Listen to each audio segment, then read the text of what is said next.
প্রতারণার অভিযোগের মামলায় খালাস পেয়েছেন ই-কমার্স প্রতিষ্ঠান ইভিলির ব্যবস্থাপনা পরিচালক মোহাম্মদ রাসেল ও প্রতিষ্ঠানটির চেয়ারম্যান শামীমা নাসরিন। বৃহস্পতিবার দুপুরে ঢাকার মেট্রোপলিটন ম্যাজিস্ট্রেট মোহাম্মদ শেখ সাদি এ রায় ঘোষণা করেন। এ বিষয়ে বাদীপক্ষের আইনজীবী আবু তাহের রনি জানান, এ মামলায় দুজনের সাক্ষ্য গ্রহণ করেন আদালত। গত 24 এপ্রিল যুক্তিতর্ক শেষে আদালত রায়ের জন্য আজ ধার্য করেছিলেন। সাজার ভয়ে আসামিপক্ষ আপোষের প্রস্তাব দেয়।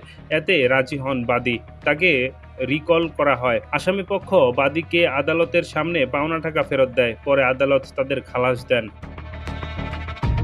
মামলার অভিযোগে বলা হয়, বাদী আলী রেজা ফারুক 2021 সালের 29 নভেম্বর একটি বাইক কেনা বাবদ 2,96,348 টাকা নগদ ও বিকাশে ইভিলিকে পরিশোধ করেন। নির্ধারিত সময় বাইক দিতে না পারায় আলী রেজা ফারুককে একটি চেক দেয় প্রতিষ্ঠানটি। পরে 2022 সালের 16 জানুয়ারি চেকটি ব্যাংকে জমা দিলে চেক ডিজঅনার হয়। বাদী পরে আসামিদের সঙ্গে যোগাযোগ করেন। তারা টাকা ফেরত দেবেন বলে জানান। পরে আজ কাল বলে গড়িমসি করে টাকা আর ফেরত দেয়নি। এরপর তাদের লিগ্যাল নোটিশ দেওয়া হলেও তারা টাকা ফেরত দেননি। এরপর বাদী সংশ্লিষ্ট আদালতে দণ্ডবিধি 406 ও 420 ধারায় মামলাটি দায়ের করেছিলেন।